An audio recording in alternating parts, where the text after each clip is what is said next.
জামালপুরের মেলান্দহে বৈশাখী ঝড়ে বসত বাড়ির উপর গাছ পড়ে মা ও দুই মেয়ে নিহত হয়েছেন।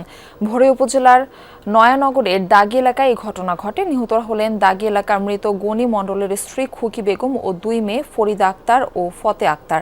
স্থানীয় বাসিন্দা ও ফায়ার সার্ভিস জানায়, গত রাতে নিজ ঘরে ঘুমিয়েছিল মা ও দুই মেয়ে।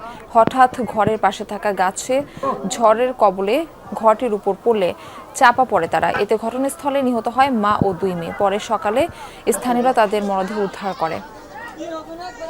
এ বিষয়ে আরো জানাতে জামালপুর থেকে আমাদের সঙ্গে যুক্ত হচ্ছেন সহকর্মী সাগর ফরাজি। সাগর, এই যে ঝড়ের কবলে পড়ে মা এবং দুই মেয়ে নিহত হয়েছেন, তাদের দাফন কার্য সম্পন্ন হয়েছে কিনা এবং এই ঝড়ের ঘটনায় আরো কোনো হতাহতের তথ্য আপনার কাছে রয়েছে কিনা, সব মিলিয়ে বিস্তারিত জানাবেন। দেখুন, আমি যে স্থানটিতে রয়েছি এটি হচ্ছে মেলান্দহ উপজেলার একটি এলাকা।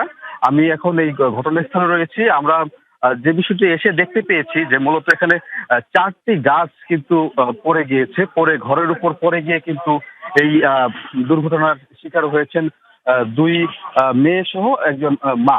তো সেই জায়গা থেকে বলতে পারি যে এখানে যে গত পরশু থেকে কিন্তু জামালপুরের আবহাওয়া কিন্তু আমরা দেখেছি অনেকটাই কিন্তু মেঘাচ্ছন্ন, পাশাপাশি কালবৈশাখী ঝড় কিন্তু আহ, কয়েকটি ওয়েভ কিন্তু চলে গেছে এই জেলার উপর দিয়ে। আমরা গতকাল রাতে যে ঝড়টির খবর পেয়েছি বা আমরা ঝড়ের আভাস পেয়েছি, সেটি কিন্তু অনেক বড় সড় একটি ঝড় ছিল।